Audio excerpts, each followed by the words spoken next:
Северния полюс има люка.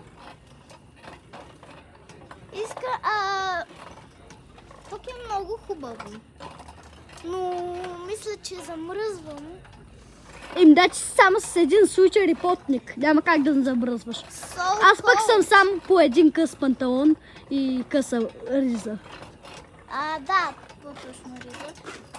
Ние посетихме тази дестинация и утре ще ходим на Малдивите. Да. Утре очаквайте клипче. Чао, чао! Здравейте, хора!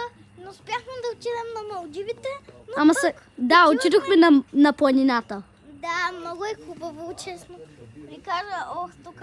Само, че проблема е, че тук има бездънна дупка и ако падна, мисля, че ще падам безкрайно. Да, точно.